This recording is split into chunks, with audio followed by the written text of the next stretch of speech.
안녕하십니까? 오늘 말씀의 제목은 신명기 속의 현대진리, 신명기 속의 현대진리라는 제목으로 하나님 말씀 증거하도록 하겠습니다. 유다서 1장 9절부터 있는 말씀을 함께 읽도록 하겠습니다.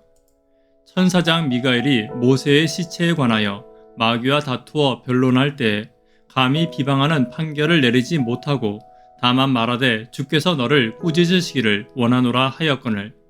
신명기서는 어떤 내용입니까? 가나안 접경에서 약속의 땅에 들어갈 이스라엘이 어떠한 삶을 살아야 하는지에 대해 모세를 통해 말씀해 주신 것입니다. 마찬가지로 주님께서는 영적 이스라엘인 우리에게도 곧 이르게 될 예수님의 재림을 앞둔 천국 백성으로서 우리가 어떠한 삶을 살아야 하는지에 대해서 권면해주고 있는 것입니다. 우리는 이 권면의 내용들을 현대 진리라고 이야기하고 있습니다.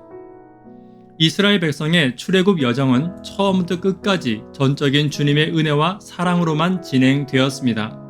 열 재앙으로부터 보호해 주시고 홍해를 건너게 하셨습니다. 광야에서 먹이시고 입히신 분은 오직 전적으로 주님의 몫이었습니다. 그리고 그분은 단 한 번도 이스라엘 백성들을 광야에서 굶거나 헐벗게 하지 않으셨습니다. 심지어 시시때때로 대두되었던 물에 관한 부분도 마찬가지였습니다. 그분께서는 단 한 번도 그들을 목마르게 하지 않으셨습니다. 부조와 선지자 441페이지 말씀입니다. 그들의 여행 중 물이 필요한 때에는 언제든지 진영 부근에 있는 바위 틈에서 물이 흘러나왔다. 더 놀라운 사실은 그 은혜가 순종하는 자들에게나 불순종하는 자들에게 모두 공평하게 제공되었다는 것입니다. 다시 말해 자격 없는 자들까지라도 그 은혜는 제공되어 왔습니다. 그러나 반면에 한없이 연약하고 부족한 인간의 모습을 이스라엘 백성들뿐만 아니라 모세와 아론을 통해서도 우리는 발견할 수 있습니다. 불순종으로 인해 광야에서 40년의 세월을 더 살았지만 여전히 가나안 접경에 도착한 백성들은 불평불만에 가득했습니다. 하나님의 인도하심을 의심했으며 그들의 이전 세대들처럼 애굽으로 돌아가기를 바라는 모습을 보면서 모세는 분노를 참지 못했습니다. 그는 조급하게 이 일에 대응하였고 결국에 우리가 너희를 위하여 이 반석에서 물을 내랴라는 말로 하나님의 위치에 자기 자신을 세우는 마귀가 했던 교만의 반역을 저지르게 된 것입니다. 민수기 20장에 묘사된 모세의 죄를 통해 우리 인간이 얼마나 연약한 존재이며 은혜를 받을 만한 가치가 없는 자들임을 바라볼 수 있습니다.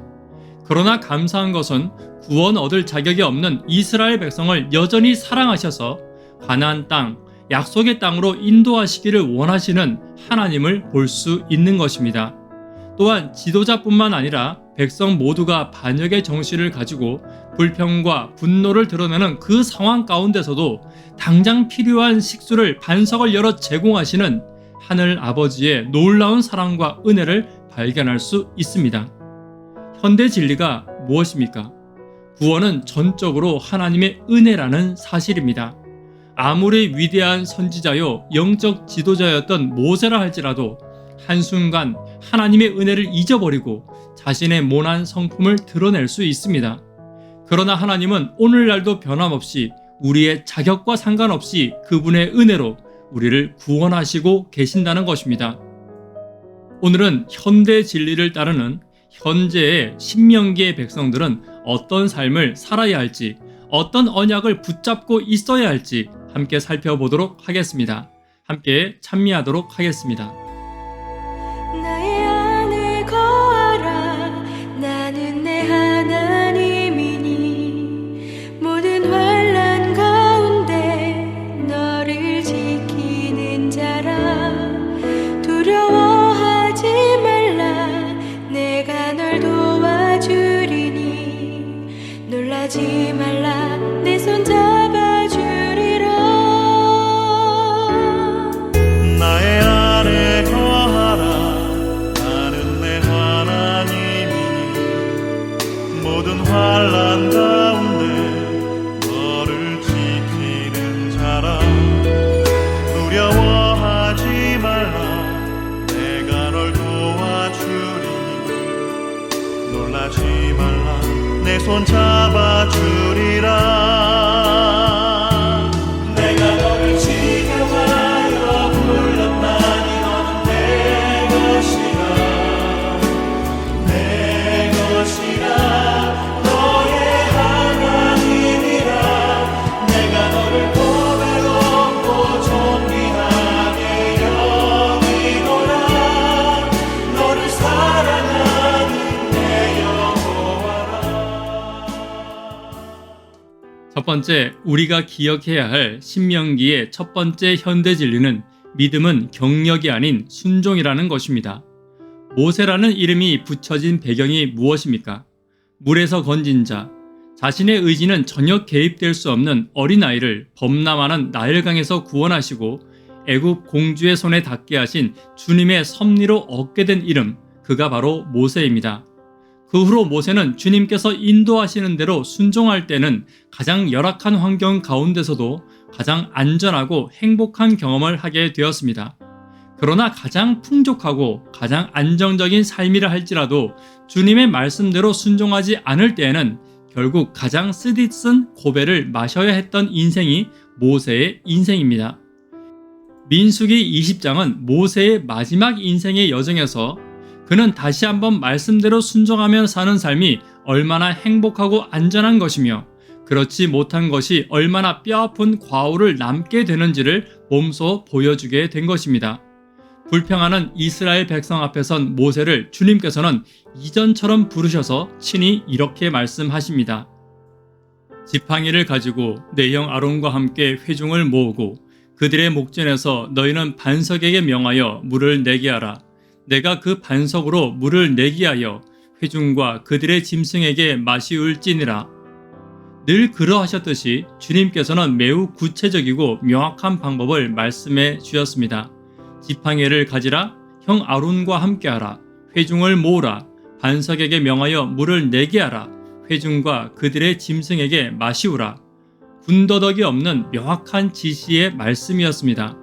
그러나 안타깝게도 모세는 이 간단 명료한 말씀에 불순종하게 되었습니다. 어떤 불순종이 있었습니까? 다른 것들은 다 말씀대로 순종했지만 단 하나, 반석에게 명하여 물을 내라는 명령은 자의적으로 변형했습니다. 그가 그렇게 했던 이유에 대해 민수기 20장 12절과 13절은 다음과 같이 기록하고 있습니다. 여호와께서 모세와 아론에게 이르시되 너희가 나를 믿지 아니하고 이스라엘 자손의 목전에 나의 거룩함을 나타내지 아니한 고로 너희는 이 총회를 내가 그들에게 준 땅으로 인도하여 드리지 못하리라 하시니라. 믿는 마음으로 말씀에 순종하는 것이 유일한 살 길이라는 것을 누구보다도 잘 아는 모세였지만 한순간 그의 믿음이 연약해지므로 말씀에 불순종하는 모습을 나타내게 되었습니다. 오늘 우리가 기억해야 할 첫 번째 현대 진리가 무엇입니까? 그것은 바로 단순한 믿음으로 말씀에 순종하는 삶이 필요하다는 것입니다. 평생 말씀에 순종하며 은혜 안에 살았던 모세라 할지라도 그의 믿음의 경력이 구원의 조건이 되지는 못했습니다. 과거의 순종은 과거일 뿐입니다. 지금 주의 음성에 자의적인 해석과 내 경험에서 벗어나 말씀을 있는 그대로 순종하는 저와 여러분 되기를 간절히 바랍니다. 두 번째 기억해야 할 현대 진리는 언약은 반드시 성취된다는 것입니다. 인간적인 안목으로 볼 때 모세의 죽음은 매우 외롭고 쓸쓸했습니다. 그는 어떤 의미에서 실패한 신앙인처럼 보였습니다. 고린도전서 9장 27절의 바울의 고민처럼 어쩌면 모세는 평생을 출애굽 사역에 몸담으며 이스라엘을 가나안 입구까지 인도하였음에도 불구하고 정작 자신은 약속의 땅에 들어가지 못하는 안타까운 결말을 맞이하게 된 것입니다. 뿐만 아니라 인간적인 부분에서도 그는 참 아쉬운 인생의 말로를 경험하게 되었습니다.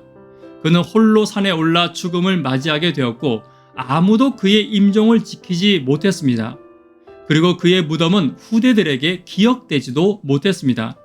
이스라엘의 큰 선지자 모세의 마지막 모습은 이렇게 초라하게 맞춰진 것입니다. 심지어 그는 120세였지만 그의 눈이 흐리지 아니하였고 그 기력이 쇠하지 아니하였습니다. 하지만 그는 그곳에서 그의 인생을 마쳐야 했습니다. 부조와 선지자 472페이지의 말씀입니다. 모세가 자기의 노력의 결과를 회상하여 볼 때 그의 시련과 희생의 생애는 거의 헛된 것처럼 보였다라고 기록하고 있습니다. 그러나 광야 40년의 여정을 변함없이 사랑과 은혜로 인도하신 주님의 품성을 비추어 볼 때 신명기 34장에서 모세에게 행하신 모든 일들은 형벌이나 처단으로만 볼 수 없습니다. 그것은 또 다른 면에서 모세에게 축복이요 베푸신 은혜였습니다.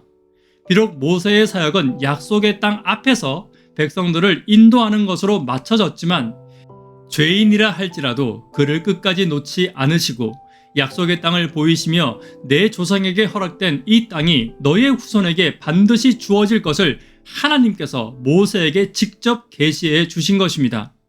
뿐만 아니라 모세가 보더라도 여전히 부족하고 연약한 이스라엘 백성들이었지만 그들의 패역함을 꾸짖지 않으시고 반드시 그들을 통해 약속을 이루시겠다는 최종적인 확증을 모세에게 보여주신 것입니다. 두 번째 기억해야 할 신명기의 현대 진리는 하나님이 주신 언약은 반드시 성취된다는 것입니다. 비록 사람이 바뀌고 세대가 변한다 할지라도 주님의 약속은 변질되거나 퇴색되지 않습니다. 하나님의 약속은 반드시 정한 때에 하나님이 이루어 주신다는 것입니다. 내가 원하는 방법이 아니고 내가 원하는 뜻이 아닐지라도 하나님의 더 큰 뜻과 사랑으로 오늘도 나의 삶을 인도하고 계신다는 사실을 결코 잊지 않게 되시기를 간절히 바랍니다. 세 번째, 신명기를 통해 기억해야 할 현대 진리는 부활은 가장 큰 위로라는 것입니다. 모세의 죽음은 주님께서 주시는 또 다른 은혜와 축복이었습니다. 평생을 주님께 충성하며 성심을 다해 백성들을 이끌었던 모세를 주님께서는 그냥 내버려 두지 않으셨습니다. 모세 시대를 살았던 이스라엘 백성들에게 당장 그의 사후가 어떻게 되었는지는 계시되지 않았습니다. 하지만 수세기가 지나 신약 시대에 이르러 주님께서는 유다서를 통해 모세를 어떻게 대우하셨는지 알려주셨습니다. 유다서 1장 9절입니다. 천사장 미가엘이 모세의 시체에 대하여 마귀와 다투어 변론할 때에 감히 회방하는 판결을 쓰지 못하고 다만 말하되 주께서 너를 꾸짖으시기를 원하노라 하였거늘. 본문의 말씀에는 창조주이시고 구속주이신 예수님, 천사장 미가엘이 직접 모세의 시신을 두고 마귀와 변론하는 장면이 나오고 있습니다. 하나님은 모세를 부활시키고 하늘에 올리고자 하셨습니다.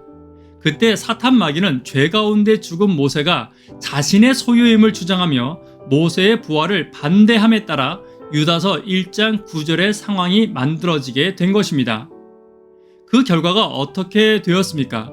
예수님께서 변화선상에서 만나셨던 인물 중 하나가 모세인 것을 볼 때 우리는 분명히 그가 부활하여 하늘 거민으로 살아가고 있다는 사실을 알게 됩니다. 살아남은 이들 173페이지입니다. 천사와 더불어 모세를 매장하신 미가엘, 즉 그리스도는 그가 잠깐 동안 무덤에 있은 후에 하늘에서 내려오사 그를 부활시켜 하늘로 데려가셨다. 그렇다면 그리스도께서는 어떻게 사탄 마귀의 송사를 이기셨고 또 모세는 무슨 연유로 부활한 자가 되었습니까? 그것은 바로 예수 그리스도께서 친히 그를 위하여 십자가의 형벌을 감당하심으로 모든 죄를 사하시고 사망에서 생명으로 옮겼기 때문입니다. 비록 죄 가운데 죽은 자라 할지라도 그리스도를 개인의 구주로 영접하고 그 마음 가운데 언약을 믿음으로 받아들인 자들은 그리스도의 부활에 참여할 수 있습니다. 예수님보다 수세기 전에 살았던 모세도 그 은혜로 부활하고 하늘 거민으로 삼으신 주님께서는 오늘 우리에게도 같은 부활의 소망을 허락하고 계신 것입니다. 주님 주신 은혜에 감사하며 오늘 하루도 소망 가운데, 부활의 소망 가운데 살아가시는 저와 여러분 되기를 간절히 바랍니다. 말씀에 결론 맺도록 하겠습니다. 모세를 통해 계시하신 주님의 변함없고 한량없는 은혜와 긍휼이 오늘 우리의 삶과 신앙에 어떤 교훈을 주었는지 함께 살펴보았습니다. 믿음은 경력이 아닌 순종입니다. 언약은 반드시 성취될 것입니다. 부활은 죄인에게 가장 큰 위로이며 소망이며 감당할 수 없는 하나님의 사랑이라는 사실을 결코 잊지 않게 되시기를 간절히 바랍니다. 오늘 이 시간 개인적으로 혹은 함께 예배 드리시는 분들과 기도하시고 저녁 예배를 마치도록 하겠습니다. 감사합니다.